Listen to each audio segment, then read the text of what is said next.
Hey there, it's Michael. Welcome to Whole Again, the show that's here in support of the person you're becoming and a meaningful life. And this summer seems to be the summer of series.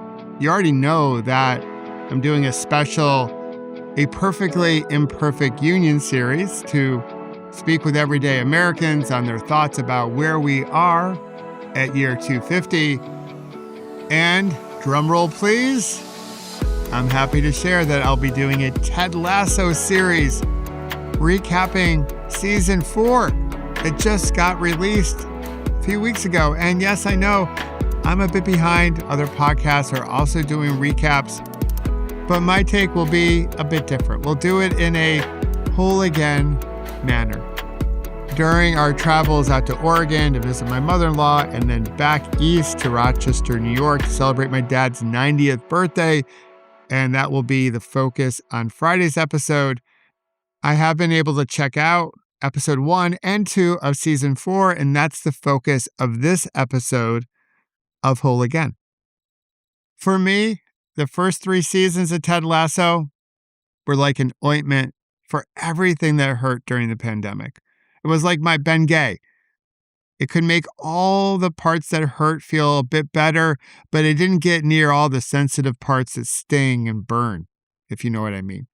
And if you know what I mean, you know what I mean. And like a lot of people, I've watched each episode more than once. Those times were special. It was like dating that special girlfriend or boyfriend when you're in college.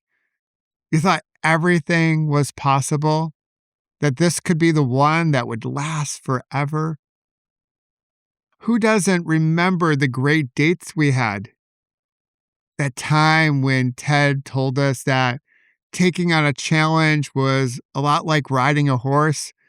If you feel comfortable doing it, you're probably not doing it right. Or why a goldfish was the happiest animal on earth, because it would forget everything in 10 seconds. Now, interesting fun fact, we humans can only focus on something for 3 seconds, which makes it quite interesting how we kick things around in our head forever, for years. It makes one a bit curious, which leads us to that beautiful date in the pub playing darts together, when Ted said, to be curious, not judgmental, which is a great Walt Whitman quote. Or that time when he told us that doing the right thing is never the wrong thing. What a great date that was. Or, of course, my favorite, when he shared with the team that it's not hope that kills you. No, it's not hope that kills us. It's the lack of hope that comes and kills you. I believe in belief. And of course, from that, the Believe poster, which then they turned into Kinstugi art. Come on. Whole Again and Ted Lasso. We had such great possibilities. It was such a beautiful relationship. I thought it was going to go on forever. But then we broke up. We need to graduate. We had to get through college. We had to go back to life after the pandemic eased. It was time to move on. So when Ted slipped into my DMs on LinkedIn, because we both have professional lives now, and wanted to reconnect, I was like, huh? It's been 3 years. We had our thing. Our breakup was ugly. I cried. I thought we could go on forever, as I mentioned. So now you want to see me again? I don't know about that. And yeah, the World Cup and the whole thing, trying to bring back our old memories, rekindle the chemistry we had. Yeah, it was a good effort, but I don't know. But he persisted, along with a big marketing budget from Apple. He's like, come on, let's just go for a drink. But I thought, it's only one drink. What could possibly go wrong? It might be good to see each other again.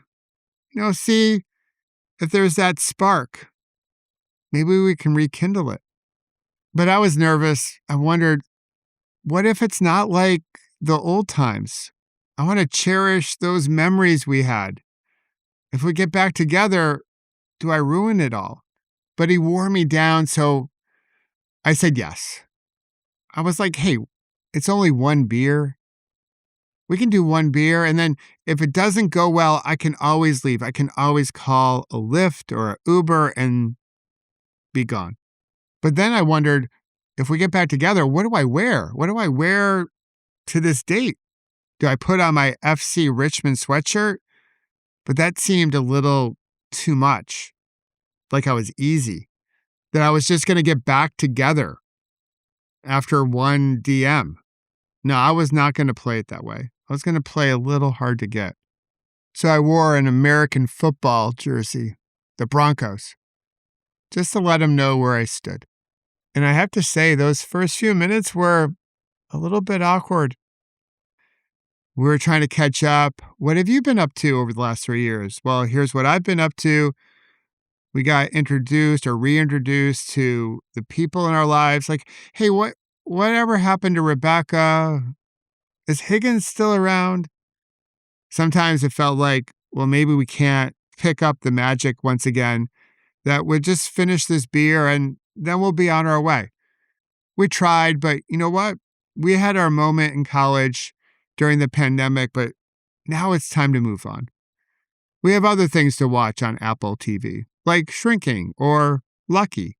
But at the tail end, it started to pick up a little bit of that old energy. Thank God for Higgins. I just love what he brought forward when he went to the Negro Baseball Hall of Fame and had that wonderful quote from Satchel Paige about no man is born uncommon. And the great thing about that is that we all have the ability to be uncommon. And being uncommon doesn't mean it's all about the trophies and our followers and all that jazz that we put up on social media. It's more about how we show up with dignity, with empathy, how we show up with excellence every day. And I learned during this first episode that we weren't going back. We weren't trying to rekindle the FC Richmond men's team relationship. No, we were talking about starting a brand new relationship with the Lady Greyhounds. Yes, Rebecca wants Ted to come back to coach the new women's team. Ah, that's a twist. That's a wrinkle. So as the credits rolled on episode 1, we talked about maybe a second episode, another date. I thought maybe we can rekindle all that Lasso folksy charm. We can have a little fling over the next 8 weeks. Give us something to think about, to distract us from all the craziness in the world. We all need a little good Ted Lasso energy. So I agreed to a second date, a second pint of ale. And let me tell you, that second date, felt like old times. That's the Ted I know. It felt like 2022 all over again, except that we met someone new. Alice Chilton, the assistant coach on the Lady Greyhounds, the person that Rebecca passed over and offered the job to Ted. And Ted, in his way, started to dive into all the beautiful origin stories of the players and Alice. And in Ted's way, in the show's way, they highlighted something that needs to be highlighted. It's really the lack of women head coaches in soccer, but actually in all professional sports. Only 22% of female teams are coached by a woman. And when you look at the NBA, less than half of the franchises have female coaches. It's outrageous.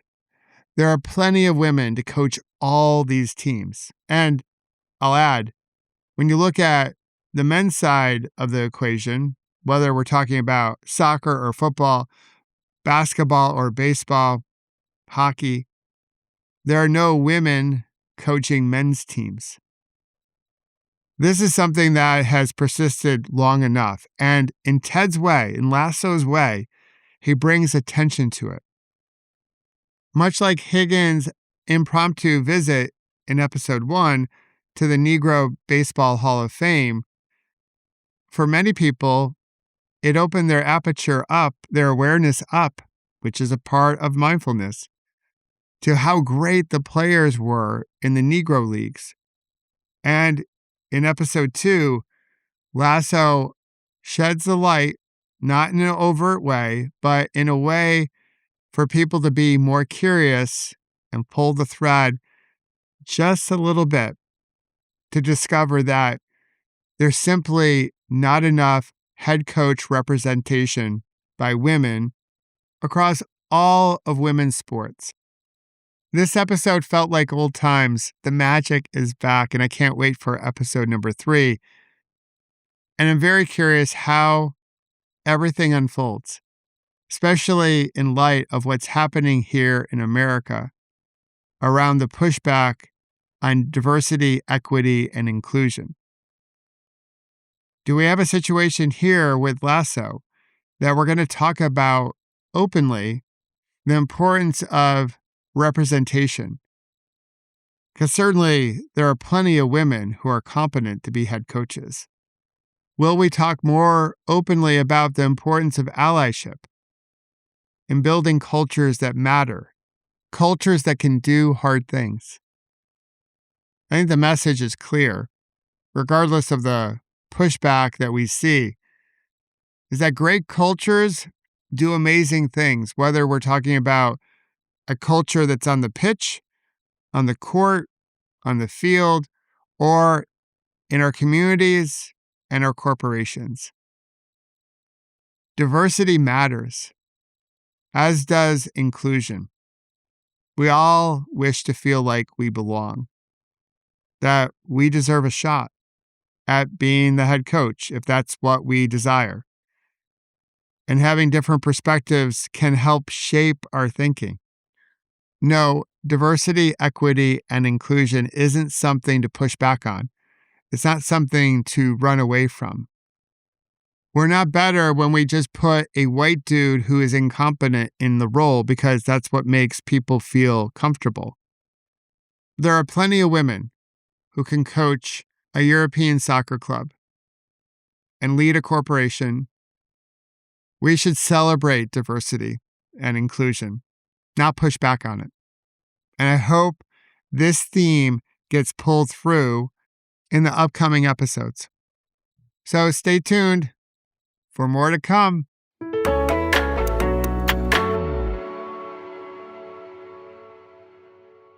I'll have the recap of episode number 3 with no spoilers for you next week. Until then, I hope you'll check out the series I'm doing, the other series, A Perfectly Imperfect Union. I'll have another episode of that series for you tomorrow. And of course, new episodes of Whole Again throughout the week. But until all that, let's remember to celebrate our scars as golden symbols of our strength and resilience. And don't forget to have fun storming the castle.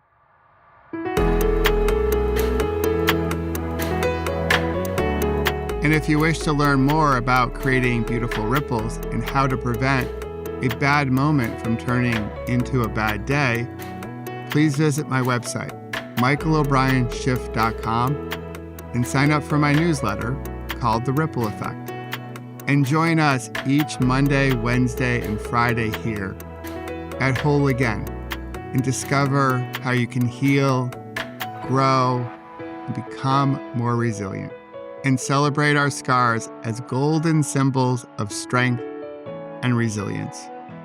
Until then, remember, you can always come back to your breath. You've got this, and we've got you.